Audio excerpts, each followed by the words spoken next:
Death. We all know that death is something we will meet at the end of our physical life cycle, but many people avoid talking about it or thinking about death until they or a family member or close friend are nearing the death process. The subject of death can be frightening for many people. This video hopes to provide some illumination about death and how, with more understanding of the process, we can die well. It is also hoped that through this understanding, we can gain more peace of mind, comfort, and reassurance. So we are also shining light on death to help us live our life on earth now more fully and joyfully. Let's look at what we see in nature. Nature has her cycles, and to everything there is a season. A season for living and dying.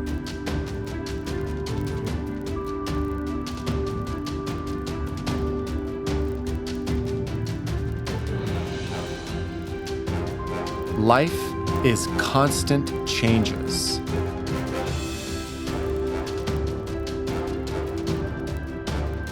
And death comes, but life expresses again.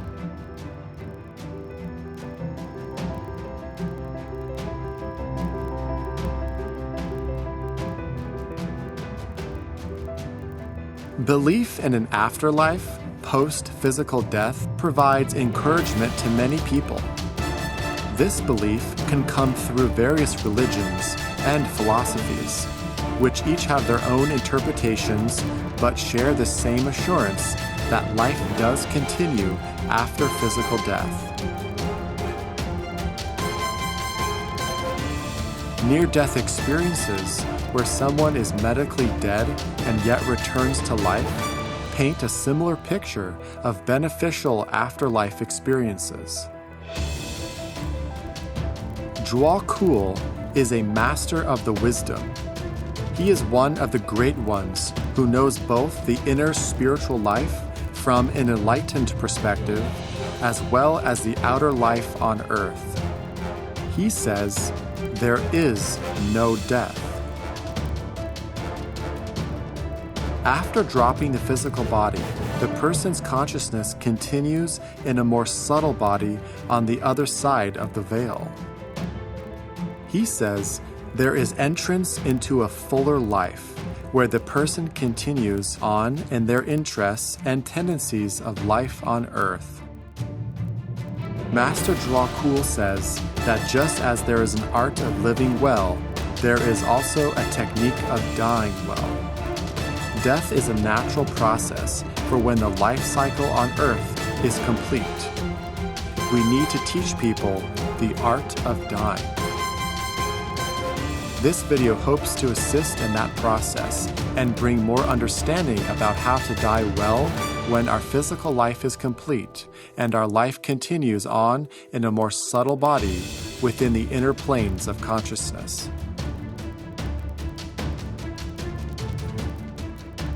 The teachings about death and dying well are from the writings of Master Zhuo Kuo via Alice Bailey and their books on the esoteric philosophy and wisdom. They are available from Lucis Trust Publishing. And now let us hear more about Master Zhuo Kuo's wisdom and insights on the art of dying well. There is a technique of dying, just as there is of living. Death is the only event which we can predict with absolute certainty, and yet it is the event about which the majority of human beings refuse to think at all until faced with the imminent and personal issue.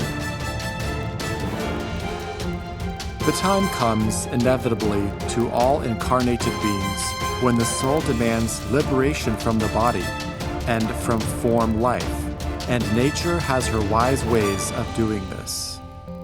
Disease and old age must be recognized as liberating factors when they come as a result of right timing by the soul.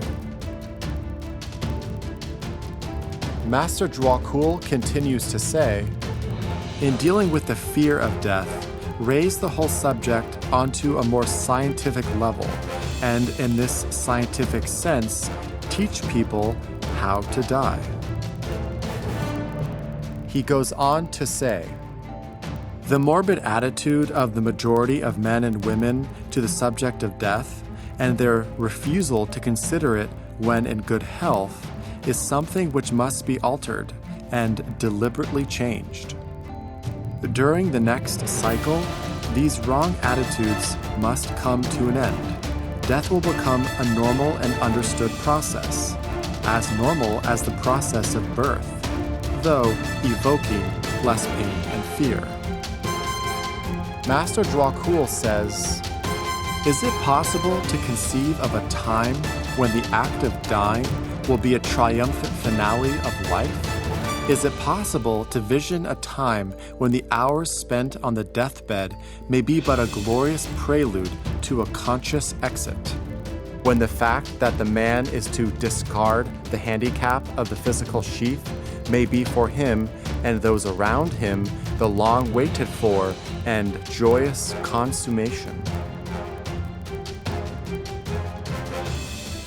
He says, can you not visualize the time when instead of tears and fear and the refusal to recognize the inevitable, the dying person and his friends would mutually agree upon the hour, and that nothing but happiness would characterize the passing? That in the minds of those left behind, the thought of sorrow will not enter. I tell you that before so very long, this will be deeply so for the intelligentsia of the human race, and little by little for all.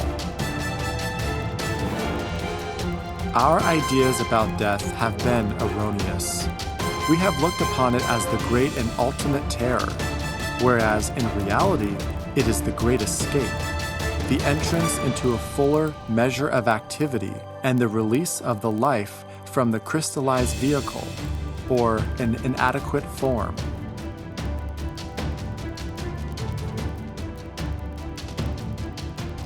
There is an interesting comparison between death and going to sleep at night, where a person is alive and active on a more subtle plane of consciousness.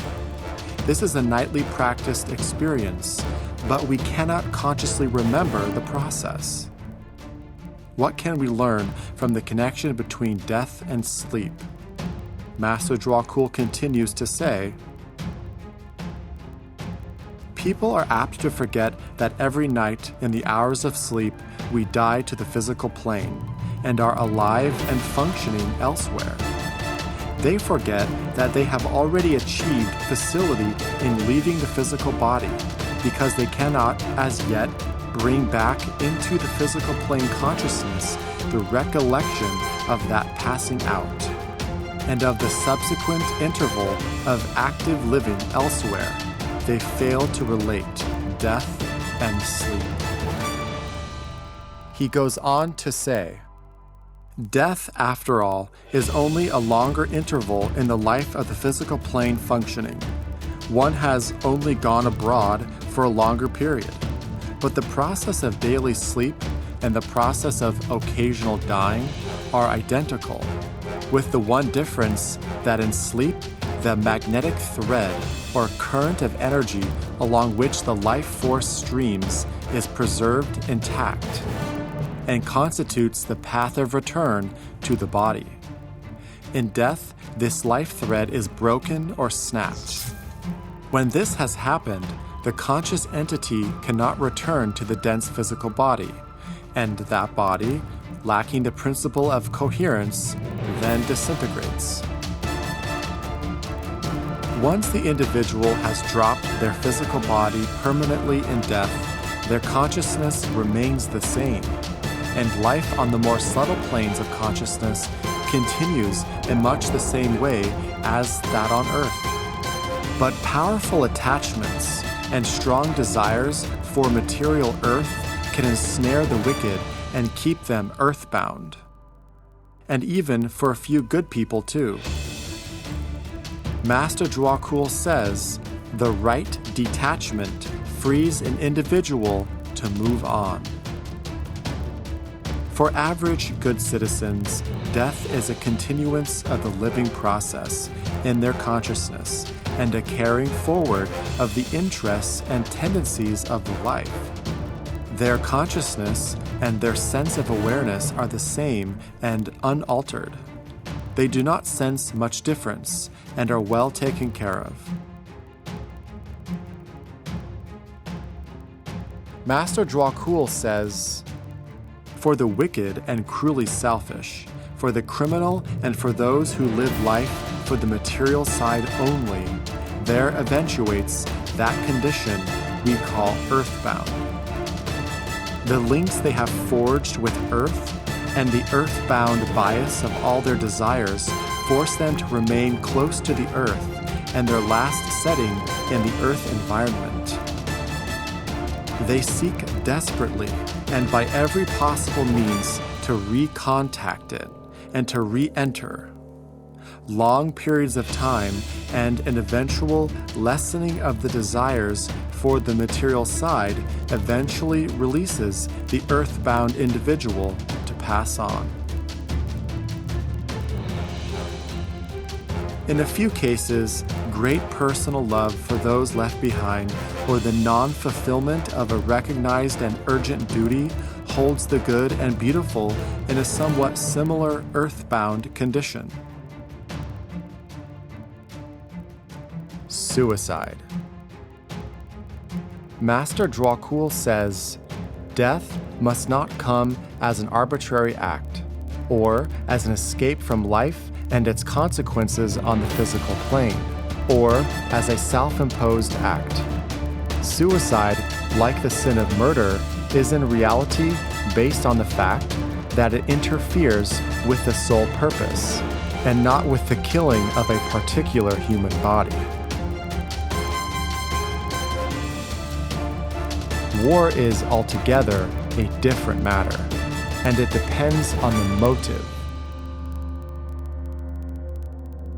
Suicide is not in reality an escape from unhappiness, because even though your physical life ends, you carry over your despairing, agonizing thoughts and emotions with you, and your misery continues.